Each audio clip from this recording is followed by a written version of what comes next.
33ஆம் வசனம், 27ஆம் அதிகாரம் 33ஆம் வசனத்திலிருந்து, பொழுது விழுகையில் எல்லாரும் போஜனம் பண்ணும்படி பவுல் அவர்களுக்கு தைரியம் சொல்லி, நீங்கள் இன்று 14 நாளாய் ஒன்றும் சாப்பிடாமல் பட்டினியா இருக்கிறீர்கள். என்னது?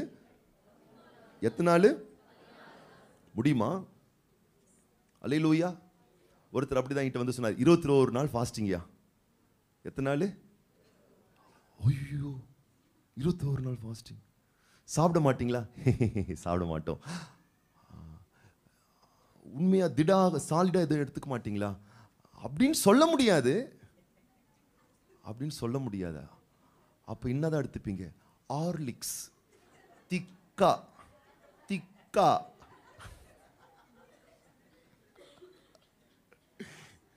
எத்தனை ஒரு நாளைக்கு 3 வேளைக்கு 3 முறை. அதாவது அப்படியே குழன்னு அப்படியே போட்டு கொஞ்சம் 2 பிரெட் ஸ்லைஸை தொட்டு. நான் சொன்னேன், என் சாப்பாடே அவ்வளவுதான் மொத்தமாவே. அதில் வேற ஃபாஸ்டிங். ஆனால் இவங்க லிட்ரலாக எதுவுமே சாப்பிடல. 14 நாட்கள் அவர்கள்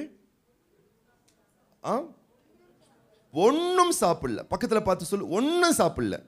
காலை சாப்பிட்டீங்களா? சரி, காலை நேற்று சாப்பிட்டீங்களா? மூஞ்ச பாருங்க உங்களை. நேற்று நல்லா 3 வேளை முக்கி வீட்டில் உட்காந்துங்கன்னு இல்லை, லீவு எல்லாம் குறைச்சி கிரிச்சு சாப்பிட்டு மூஞ்சி பற்றி எப்படி இருக்குதுன்னு ஏதோ அப்படி பல நாள் பட்னி போட்ட மாதிரி. 14 நாள் சாப்பிடல, எப்படி இருந்திருப்பாங்க யோசித்து பாருங்க. 14 நாட்கள் ஒன்றும் அவர்கள் சாப்பிடாமல் எப்படி இருந்தாங்களாம்? பட்டினியா இருந்தாங்களாம். 34ஆம் வசனம் சேர்ந்து வாசிப்போம். ஆகையால் போஜனம் பண்ணும்படி உங்களை வேண்டிக் கொள்கிறேன், நீங்கள் தப்பி பிழைப்பதற்கு அது உதவியா இருக்கும், உங்கள் தலையிலிருந்து ஒரு மயிரும் விழாது என்றான். சாப்பிடு புள்ள, நீ இழந்துருவேன், அழிஞ்சிருவேன், செத்துருவேன் பயந்துட்டு இருக்க. கர்த்தர் சொல்றாரு, உன் மண்டையில் இருக்கிற முடி கூட கீழே விழாது. ஒன்ன கூட நீ மிஸ் பண்ணிட மாட்ட, நீ இழந்துட மாட்ட. உன் வாழ்க்கையிலே நீ இழந்து திரிகிற ஒரு நிலைக்கு நீ வர மாட்ட. இதைதான் ஆண்டவர் வாக்குத்தத்தமா கொடுத்திருக்காரு பாருங்க. எனக்கு ரொம்ப ஆச்சரியமா இருந்தது. வாக்குத்தத்தம் என்ன தெரியுங்களா? உங்கள் தலையிலிருந்து ஒரு மயிரும் விழாது. நிமிந்து உட்காந்து சொல்லி பார்க்கலாம். தலையிலிருந்து ஒரு மயிரும் விழாதுன்னா ஏதோ இந்த மண்டல இருக்கிற கொண்டல இருக்கிற முடியை பத்தி சொல்றாரு நினைக்காதீங்க. அதையும் நீங்க விசுவாசிச்சா அதுவும் நடக்கும். ஆனா அவர் சொல்ல வர்றது என்னன்னு கேட்டீங்கன்னா, எல்லாவற்றையும் இழந்து விடுகிற நிலையில் இருக்கிற அவர்களை பார்த்து சொல்லப்படுகிற வாக்கு வார்த்தை, நீ எதையுமே இழந்துட மாட்ட. சீக்கிரம் நம்முடைய சரீரத்தை விட்டு பிரிகிற ஒரு விஷயம் என்னன்னு கேட்டீங்கன்னா முடிதான். சீக்கிரமா விழுந்துரும், சீக்கிரமா நம்ம சரீரத்தை விட்டு விலகி போயிரும். குளிக்கும் போதெல்லாம் எப்படியாச்சும் போயிரும், தலை வாரும் பொழுதெல்லாம் எப்படியாச்சும் போயிரும் பாருங்களேன். ஆனா ஆண்டவருடைய இறை வாக்கு சொல்லுகிறது, எளிதில் உன்னை விட்டு விலகக்கூடிய முடியை போன்ற விஷயம் கூட இனி உன் வாழ்க்கை விட்டு விலகாது. நீ அதை இழக்க மாட்ட, நீ இழக்கவே முடியாது. ஏன்னா மீண்டும் தந்து மீட்டு தருகிற தேவனை நீ ஆராதிக்க வந்திருக்கிறாய். மீண்டும் தந்து மீட்டு கொடுக்கிற தேவனை நீங்களும் நானும் ஆராதிக்கிறபடியினால் இந்த டிசம்பர் மாதத்துல உறுதியாய் நான் சொல்லுகிறேன், இந்த துவக்கத்துல தேவனுடைய வார்த்தை நம்புங்க, உன் லைஃப்ல நீ எதையுமே இழக்க மாட்ட. ஒருவேளை நீ இழந்திருந்தாலும் பிரச்சனை இல்லை, எழுதி வைத்துக்கொள். இழந்ததை விட பல மடங்காய் தேவன் உனக்கு எடுத்துக் கொடுக்க வல்லவராய் இருக்கிறார். ஏன்னா இந்த உலகத்துல நீ அனுபவிப்பதற்கு சகல விதமான நன்மைகளை உனக்கு என்னென்ன கொடுக்கணுமோ அந்தந்த காலத்திலே தரமாய் உனக்கு கொடுப்பதற்காக தேவன் சகலவற்றையும் நேர்த்தியாய் ஏற்படுத்தி வைத்திருக்கிறார். அல்லேலூயா. எத்தனை பேர் நம்ம ஆமென் சொல்றோம்? வலது கரங்களை உயர்த்தி சொல்லுங்க பார்க்கலாம். எனக்காக குறித்திருக்கிறதை தேவன் நிறைவேற்றுவார். ஒருவேளை இதுவரைக்கும் எனக்கு அது கிடைக்காம இருந்திருக்கலாம், நான் அதை பெறாம இருந்திருக்கலாம், தொடாம இருந்திருக்கலாம். ஆனா எனக்காக தேவன் குறித்ததை மீண்டும் எனக்கு தருவார், மீட்டு எனக்கு தருவார். என்னுடைய நன்மைகளை நான் மிஸ் பண்ண மாட்டேன். அது விடாது, அது விலகி போகாது. உங்களால் நம்ப முடிந்தால் கடந்த 11 மாதங்கள் நீங்கள் எடுக்காத நன்மைகளை, பெறாத நன்மைகளை, அனுபவிக்காத நன்மைகளை இந்த 12ஆம் மாதம் அதற்காகவே தேவன் தந்திருக்கிறார். எடுக்க, பெற, பெற்று அனுபவிக்க. இவர்கள் எடுத்தார்கள், பெற்றார்கள், பெற்று அனுபவித்தார்கள். இப்ப நீங்க இந்த மாசத்துல விசுவாசிங்க. அல்லேலூயா. இன்னும் உறுதியா விசுவாசிங்க. ஜீவன் இருக்கிற வரைக்கும் தாராளமா விசுவாசிங்க. உயிர் இருக்கிற வரைக்கும் கண்மூடித்தனமா கண்ணா பின்னமா கர்த்தருடைய வார்த்தையை நம்புங்க, விசுவாசிங்க. பொய்யுரையாத தேவனுடைய வாக்குகள் நிச்சயமாய் உங்கள் வாழ்வில் நிறைவேறும் கர்த்தருடைய பிள்ளைகளே. நியாயாதிபதிகளின் புஸ்தகத்துல சிம்சோனுடைய முடி விழல, வெட்டி விட்டார்கள். சில நேரத்தில் நம்ம சில விஷயத்தை இழக்க மாட்டோம், நம்மிடத்திலிருந்து எடுத்து விடுவார்கள், நம்முடைய நற்பெயரை எடுத்து விடுவார்கள், கெடுத்து விடுவார்கள், நம்மிடத்தில் இருக்கக்கூடிய உடைமைகளை சூறையாடி விடுவார்கள், நம்மையே ஏமாற்றி நம்ம இடத்தில் இருக்கக்கூடியதை எடுத்து விடுவார்கள். அதுபோல சிம்சோனுடைய வாழ்க்கையில விழல, அவன் இழந்து விட்டான். ஆனால் வேதம் சொல்லுகிறது, நியாயாதிபதிகளின் புஸ்தகம் 16ஆம் அதிகாரம் 22ஆம் வசனத்துல, சிரைக்கப்பட்ட பின்பு அவன் தலைமயிரை சிரைத்தார்கள். அவன் தலைமயிர் சிரைக்கப்பட்ட பின்பு திரும்பவும் முளைக்க தொடங்கிற்று. அவனுடைய தலைமயிர் மறுபடியும் மீண்டும் முளைக்க தொடங்கிற்று. ஒருவேளை கடந்த 11 மாதங்கள் நீங்கள் இழக்காத ஒன்றை இழந்திருப்பீர்களே, ஆனால் இந்த மாதம் மீண்டும் அது ஒரு முளைக்கிற ஒரு மாதமாய் உங்களுக்கு அமையும். மீண்டும் நீங்கள் அதை வளருகிறதை மலருகிறதை பார்க்கிற ஒரு மாதமாய் விசுவாசிக்கிற உங்களுக்கு அது அமையும். விசுவாசிக்கிற உங்க லைஃப்ல நீங்க அதை பார்க்க முடியும். திரும்பவும் எப்படி முளைக்க தொடங்கினதோ அதுபோல முளைக்க ஆரம்பிக்கும். பல நேரத்தில் பார்த்தீங்கன்னா அது விளறது கிடையாது, அதை எடுத்துடுறாங்க, அதை பறிச்சிடுறாங்க, அதை கெடுத்துடுறாங்க. 1 சாமுவேலின் புஸ்தகம் 30ஆம் அதிகாரத்தில் சொல்லப்பட்டிருக்கிறது, தாவீதினுடைய வீடுகளையும் அவனுடைய மனைவி பிள்ளைகளையும் அவன் ஆடு மாடுகளையும் அவனுக்கு உண்டான உடைமைகளையும் அவனுக்கு சொந்தமான அத்தனை நன்மைகளையும் அமலேக்கியர்கள் எடுத்து விட்டார்களாம், பறித்து விட்டார்களாம். அவன் இழந்த ஒரு பட்டமரமாய் இருக்கிறானாம். என்ன தெரியுமா செஞ்சானா? இப்ப வாசிக்க நேரம் இல்லைனா முடிச்சிட போறேன், வீட்டில் போய் வாசித்து பாருங்க. எல்லாம் இழந்த நிலையிலும் இழந்து விட்டேனே என்று சொல்லி பரிதாபத்துக்குள், அனுதாபத்துக்குள், கவலைக்குள், காயத்துக்குள், கண்ணீருக்குள் செல்லாமல், ஆண்டவரே நான் உங்களை தானே ஆராதிச்சேன், உங்களை தானே நான் நம்பினேன், எக்காலத்திலும் கர்த்தாவை உங்களை தானே நான் ஸ்தோத்திரம் பண்ணேன், ஏன் எனக்கு இழப்பு என்று கேள்வி எழுப்பாமல், வேத வாக்கியம் சொல்லுகிறது, தாவீது தன்னை கர்த்தருக்குள் திடப்படுத்தி கொண்டான். வலது கரங்களை இருதயத்தில் வச்சு ஜெபிங்க, பார்க்கலாம். எந்த சூழ்நிலைகள் வந்தாலும், எத்தனை இழப்புகள் வந்தாலும், ஆண்டவர் கேள்வி கேட்காத ஒரு இருதயம், முறுமுறுக்காத இருதயம், ஆராதனையை விட்டு விடாத இருதயம், எல்லா சூழ்நிலையிலும் தேவாதி தேவனை நம்புகிற ஒரு இருதயம் எனக்கு உண்டாகட்டும் தேவனே. முடிவு என்ன ஆனது? அவன் இழந்த ஒண்ணு கூட அவன் விட்டு விடல. வாசிங்க பார்க்கலாம். 1 சாமுவேல் 30:19 வாசிங்க. கொள்ளையாடி கொண்டு போன எல்லாவற்றிலும், சிறியதிலும் பெரியதிலும், குமாரரிலும் குமாரத்திகளிலும் ஒன்றும் குறைபடாமல் எல்லாவற்றையும் தாவீது திருப்பிக் கொண்டான். எல்லாத்தையும் எடுத்தான். அல்லேலூயா. நீங்க காத்துட்டு இருக்கீங்களா? நம்பிக்கையோடு இருக்கீங்களா? விசுவாசத்தோடு இருக்கீங்களா?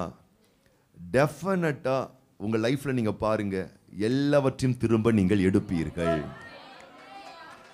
எல்லாவற்றையும் ஆண்டவர் எடுக்க வைப்பார்.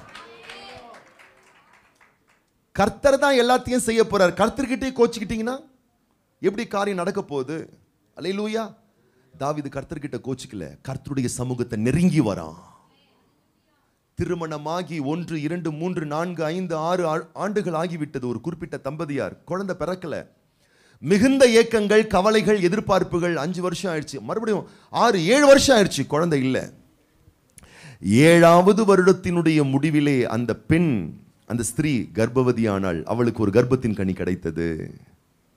7ஆம் ஆண்டிலே கர்ப்பத்தின் கனி கிடைத்த உடனே அந்த பெண் மிகுந்த மகிழ்ச்சி உள்ளவனாள்.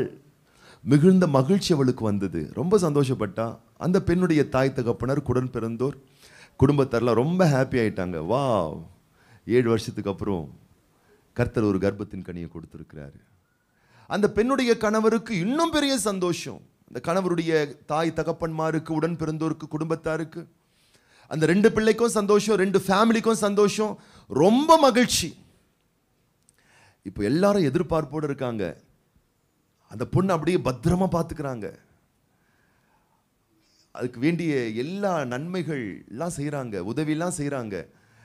ப்ராப்பராக அதுக்கு ட்ரீட்மெண்ட் எல்லாம் பார்க்குறது, மெடிசன்லாம் கொடுக்கறது, செக்கப் போகிறது எல்லாம் அழகாக பார்த்துட்டு இருக்காங்க. பேபியும் ரொம்ப நல்லா இருக்குது, அந்த பிள்ளை ரொம்ப நல்லா இருக்குது, நல்லா போயிட்டுருக்கு.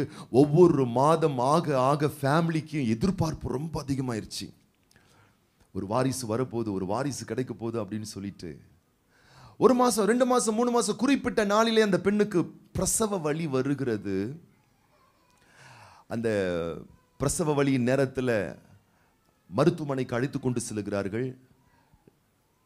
அந்த லேபர் வார்டில் கொண்டு போய் அந்த பிள்ளையை சேர்க்கிறார்கள். இப்போ குழந்தை பிறக்கிற ஒரு நேரம். அந்த பெண் மிகவும் ஆண்டவர் மேல் பற்று உள்ள ஒரு பெண், விசுவாசிக்கிற பெண், ஜெபிக்கிற ஒரு பெண். இப்போ குழந்தை பிறக்குது. குழந்தை பிறக்கிறத தாய் கண்ணால் பார்க்கிறாள். வெளியே இருக்கிறவங்களாம் எதிர்பார்ப்போடு இருக்கிறாங்க, குழந்தைய பார்க்க போறன்ற எதிர்பார்ப்போடு. பிறந்த குழந்தை சுவாசிக்க இப்போ போராடுது, தவிக்கிறது. அருகாமையில் இருந்ததான மருத்துவர்கள் செயற்கை சுவாசத்தை கொடுத்து, முதலுதவிகள் கொடுத்து எப்படியாச்சும் அந்த பிள்ளைய சுவாசிக்க வச்சிடணும், காப்பாத்திரணும்னு போராடிக்கிட்டு இருக்காங்க. இப்ப அந்த தாய் கண்ணால் பார்த்துக்கிட்டு இருக்க அந்த குழந்தை போராடுவதை.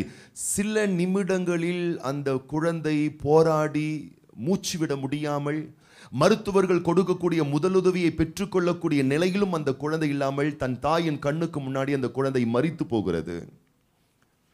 குழந்தை மரித்ததை அதிர்ச்சியாய் பார்க்கிறார்கள் மருத்துவர்கள், சுற்றி இருக்கிற எல்லாருமே.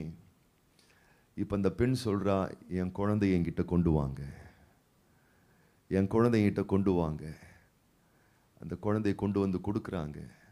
இறந்து போன, மரித்து போன அந்த குழந்தை தன் நெஞ்சில் போட்டுக்கொண்டு படுக்கையிலே தன் கைகளை உயர்த்தி கர்த்தரை நோக்கி ஜெபிக்கிறா. ஆண்டவரே, நீர் கொடுத்த பொக்கிஷம், ஆண்டவரே நீர் கொடுத்த பிள்ளை, ஆண்டவரே நான் ஒரு நாள் இந்த பிள்ளையை நான் இழக்க மாட்டேன், இழக்க முடியாது. நீர் கொடுத்த ஆசீர்வாதத்தை என்னால் இழக்க முடியாது. ஜெபிக்கிறா, அனல் ஆவில் அனல் கொண்டு ஜெபிக்க ஆரம்பிக்கிறா, அபிஷேகத்தில் நிரம்பி ஜெபிக்க ஆரம்பிக்கிறா. அருகாமல் இருக்கக்கூடிய மருத்துவர்கள் அவளை தொந்தரவு செய்யவில்லை. மரித்து போன குழந்தையை வைத்து அழுது தன்னுடைய துக்கத்தை அவள் ஆற்றிக்கொள்ளட்டும் என்று அவர்களும் கண் கலங்கி பார்த்து கொண்டிருக்கிறார்கள். இவள் அழுது புலம்பி கலங்கி தவித்து ஆவில் நிரம்பி அந்த குழந்தையை தன் மார்போடு நெஞ்சோடு அணைத்து ஜெபித்து கொண்டிருக்கும் பொழுது, இவ அழுது ஜெபிக்கும் பொழுது, கதறும் பொழுது, கத்தும் பொழுது கூடவே சேர்ந்து இன்னொரு சத்தமும் சேர்ந்து அழுவது. இவ நிதானிக்கிறா, நான் தான் அழுவுறேன், கூட சேர்ந்து யாரும் அழுகுறாங்களேன்ட்டு அவளுடைய அழுகை சத்தத்தை நிறுத்திய பிறகுதான் அவளுடைய காதில் கேட்ட ஒரு சத்தம் யாரோ ஒருவருடைய அழுகை சத்தம் அல்ல, தான் செத்து போன குழந்தையினுடைய அழுகுரல். மீண்டும் அது உயிர்ப்பிக்கப்பட்டது. அந்த குழந்தை அழுகிறது, அதற்கு மீண்டும் ஜீவன் வந்தது, உயிர் வந்தது. இது ஒரு கதை நினைக்காதீங்க, நடந்த ஒரு சரித்திர உண்மை இது. நான் சொல்லுகிறேன், கர்த்தருடைய பிள்ளைகளை, இன்றைக்கும் உங்கள் மீட்பர் உயிரோடு கூடவே இருக்கிறார். உனக்காக தேவன் ஏற்படுத்தி இருக்கிற பிளெஸிங்ஸ் அது விடாது. அதை நீ மிஸ் பண்ணிட முடியாது, அதை நீ இழந்து போக முடியாது. அப்ப இன்னைக்கு ஒரு நம்பிக்கையோடு இந்த ஆராதனையில ஜெபம் பண்ணுங்க. நம்ம ஜெபம் பண்ணி முடிக்க போறோம். கர்த்தாவே, எனக்காக குறித்ததை நிறைவேற்றுவீராக. நான் பிறந்த நாள் முதல் இந்த நாள் வரைக்கும் நான் அனுபவிப்பதற்கு சகல விதமான நன்மைகளை எனக்காக முன்குறித்து தீர்மானித்து எனக்காக தேர்வு செய்து எடுத்துக்கொண்டு தருகிற நல்ல தேவனே, கடந்த 11 மாதங்கள் ஒருவேளை என் வாழ்வில் பல தரமான நன்மைகளை நான் காணாமல் இருந்திருக்கலாம். இந்த 12ஆம் மாதத்திலே ஒரு அற்புதத்தை செய்வீராக. ஆண்டவர் உனக்காக குறித்திருக்கக்கூடிய பிளெஸிங்ஸ் நீ மிஸ் பண்ண மாட்ட, நீ இழந்துட மாட்ட. அது உன் வாழ்க்கை விட்டு விழுந்து போகாது. நீ எடுப்பாய் என்ற ஒரு நம்பிக்கை உனக்கு பிறக்க வேணும். இப்ப பவுல் சொல்றாரு, அப்பத்தை புசியுங்கள். மீண்டும் எல்லாரும் சேர்ந்து நம்ம வாசிக்கலாம். அப்போஸ்தலர் 27ஆம் அதிகாரம் 34ஆம் வசனம் 35ஆம் வசனம். ஆகையால் போஜனம் பண்ணும்படி உங்களை வேண்டிக் கொள்கிறேன். நீங்கள் தப்பி பிழைப்பதற்கு அது உதவியாயிருக்கும். உங்கள் தலையிலிருந்து ஒரு மயிரும் விழாது என்றான்.